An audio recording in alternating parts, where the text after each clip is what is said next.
بڑی اہم جانب آپ نے توجہ دلائی ہے۔ اللہ سبحانہ تعالیٰ نے مہینوں کی تعداد اس وقت سے 12 رکھی ہے جب سے زمین و آسمان بنے۔ قرآن حکیم میں اس حوالے سے ہمیں گائیڈ لائن ملتی ہے۔ ٹھیک ہو گیا۔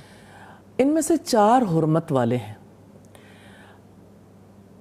3 جو کنزیکٹیو آتے ہیں اور 1 جو الگ آتا ہے، یعنی ذوالقعدہ، ذوالحجہ اور محرم، اور چوتھا مہینہ رجب۔ یہ حج اور عمرہ سے متعلق مہینے ہیں بیسیکلی۔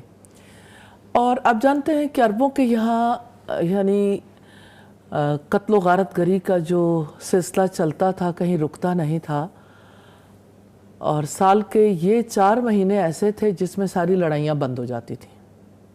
ٹھیک ہو گیا۔ اور ان مہینوں میں یعنی حج کے لیے جو قافلے نکلتے تھے انہیں لوٹا نہیں جاتا تھا اور امن و امان کا سلسلہ جو ہے وہ برقرار رہتا تھا۔ لیکن ہمیں اللہ کی کتاب بتاتی ہے کہ جب سے زمین و آسمان بنے ہیں مہینوں کی تعداد 12 ہے اور ان میں سے 4 حرمت والے ہیں۔ تو یہ حرمت والے مہینے جو ہیں ان کی امپورٹنس آج کی نہیں ہے، یہ بھی زمین و آسمان کے بننے کے ساتھ ہی ہے۔ ساتھ کی ہے۔ اور عجیب بات یہ ہے کہ جیسے محرم کے حوالے سے بہت ساری چیزیں ہیں، لیکن عاشورہ کا جب یعنی 10 محرم کا لفظ آتا ہے نا، یا اصطلاح یا یہ تاریخ آتی ہے، تو یہ 10 محرم بھی یہ کوئی اسلامک ہسٹری کے ساتھ متعلق نہیں ہے۔ ہسٹوریکلی آپ پیچھے سے جا کے دیکھیے، آدم علیہ السلام کے دور سے لے کے محمد صلی اللہ علیہ وسلم اور اس کے بعد کی تاریخ میں یہ دن بڑا امپورٹنٹ رہا ہے۔ اللہ کے رسول صلی اللہ علیہ وسلم ہجرت سے پہلے مکہ میں بھی عاشورہ کا روزہ رکھتے تھے، اور جب مدینہ آئے تو اس وقت آپ نے یہ سوال کیا تھا کہ یہودی کیوں روزے رکھتے ہیں، تو پتہ چلا کہ حضرت موسیٰ علیہ السلام سے تعلق کو نبھانے کے لیے کہ انہیں فرعون سے آزادی اسی دن پہ ملی تھی، یعنی فرعون غرق ہوا تھا۔ فرعون غرق ہوا تھا۔ تو اس اعتبار سے پہلی بات تو یہ ذہن نشین کر لیں کہ محرم کا تعلق یا حرمت والے مہینوں کا تعلق محض ہجری کیلنڈر سے نہیں ہے، اسلام آنے سے پہلے بھی یہ حرمت والے تھے۔ دوسری بات یہ ہے کہ حرمت والے جو مہینے ہیں ان کی حرمت کس اعتبار سے ہے، جی مقدس کس اعتبار سے ہے۔ جی میں خصوصی طور پر تذکرہ کرنا چاہوں گی محرم کا، اور عمومی طور پر سبھی کا۔ سبھی مہینے۔ ایک تو عمومی طور پر اگر دیکھیں تو اس میں کسی پر ظلم نہیں، اپنی جانوں پر ظلم نہ کرو، اپنی جانوں پر ظلم۔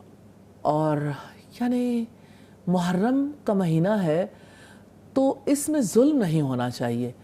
ذوالقعدہ، ذوالحجہ اور رجب کا مہینہ، ان 4 مہینوں میں یعنی خصوصی طور پر پیسفل رہیں۔ ان کا تعلق خصوصی طور پر پیس سیکھنے کے ساتھ ہے، امن و امان کے ساتھ ہے، ٹریننگ منتھس ہیں۔ ٹریننگ منتھس ہیں۔ اچھا، اب یہ ہے کہ جہاں تک محرم کا تعلق ہے، آپ نے چونکہ کہا کہ محرم کی خصوصی اہمیت کیا ہے، مجھے اللہ کے رسول صلی اللہ علیہ وسلم کے الفاظ، آپ صلی اللہ علیہ وسلم کا یہ کہنا میرے دل پر، میرے ذہن پر، میری زندگی پر نقش۔ میری ہمیشہ سے یہ خواہش ہے اور میں ہمیشہ سے اس کے لیے کوشش کرتی ہوں، اور میں اللہ سبحانہ تعالیٰ سے دعا بھی کرتی ہوں اللہ تعالیٰ اس کو تمام مسلمانوں اور تمام دنیا کے انسانوں کے ذہن پر نقش کر دے۔ شہر اللہ المحرم، اللہ تعالیٰ کا مہینہ محرم۔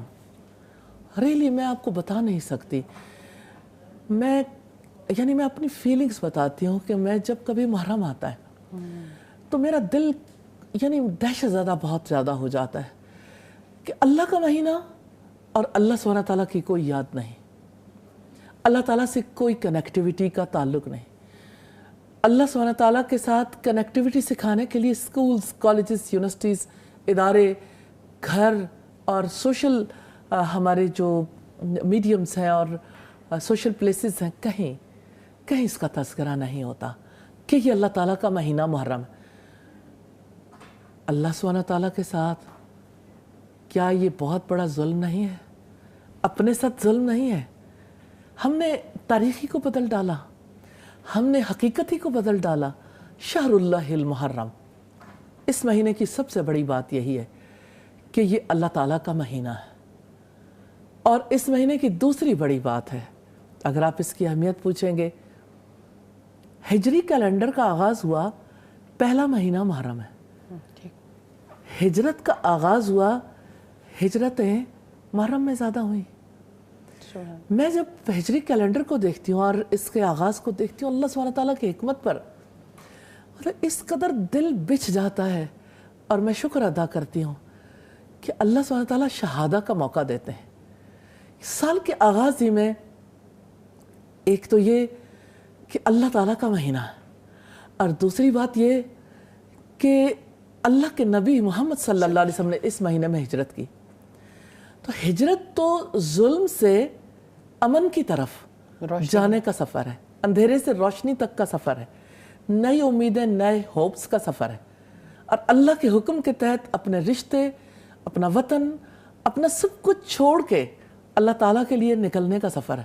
سبحان اللہ. تو ہجرت، محمد صلی اللہ علیہ وسلم کی ہجرت ہمیں یاد دلاتی. جو ہی ہجری کیلنڈر شروع ہوتا ہے، اللہ کی توحید، محمد صلی اللہ علیہ وسلم کی رسالت اور آپ کی سٹرگل، اور اس کی وجہ سے ہمیں بہت بڑا درس ملتا ہے کہ ہم جن بھی حالات میں ہوں، آج مسلمان دنیا میں مشکل ترین حالات میں، ایک بار پھر ہجری کیلنڈر ایسی صورتحال میں شروع ہو رہا ہے جہاں مظلوم مسلمانوں کی مدد کے لیے پوری امت مسلمہ کے مسلمان حقیقتاً کچھ کرنے کی پوزیشن میں ابھی نظر نہیں آ رہے. نہیں نظر آئے. آپ اگر کہیں کہ ہم کچھ پیسہ، کچھ کھانے پینے کی چیزیں پہنچا دیں، کچھ ضروریات زندگی، دس از جسٹ نتھنگ. یہ سروائیول کی بات یا باقی جو بھی بات ہے، لیکن جو اصل کام ہے کہ مظلوموں کو ظلم سے نجات دلائی جائے، ہم اس کے لیے کچھ کرنے کی پوزیشن میں نہیں ابھی. اللہ سبحانہ تعالیٰ کے فیصلے ہیں. پوزیشن کے علاوہ استاد صاحب بہت اہم بات ہے کہ ہم یہی والی بات کہ جو ہم بیٹھ کے سوچ رہے ہیں، ری تھنک بھی نہیں ہو رہا ہے.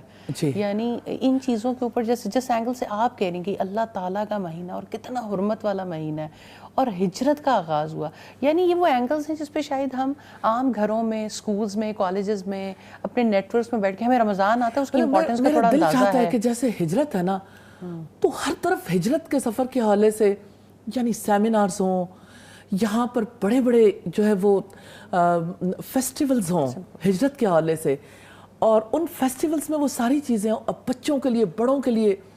یعنی محرم کے آغاز پر تو ہجرت ہجرت ہجرت ہو جانی چاہیے. سبحان اللہ. اور ہر طرف اللہ کے رسول صلی اللہ علیہ وسلم سے تعلق کا اظہار اور کمٹمنٹ اور ایک ہونا اور نئے افق کی تلاش، ڈٹرمنیشن کہ اگر رسول اللہ صلی اللہ علیہ وسلم نے ہجرت کی اور ایک نئے باب کا آغاز ہوا تو مسلمانوں کے لیے آج بھی نئے باب کا آغاز ہو سکتا ہے. آج بھی ہو جو براہیم کا ایمہ پیدا، آگ کر سکتی ہے انداز گلستاں پیدا. اللہ سبحانہ تعالیٰ چاہیں تو بس ہمیں جس بات پہ کوشش کرنی ہے وہ ایمان ہے، اپنے ایمان کی مضبوطی کے لیے. تو یہ مہینہ یاد دلاتا ہے کہ کبھی اے نوجوان مسلم تدبر بھی کیا تو نے، وہ کون سا گردوں تھا تو ہے جس کا ایک ٹوٹا ہوا تارا. تو بات یہ ہے کہ ہمیں تو اپنی ہسٹری کو دیکھنا ہے اس مہینے میں.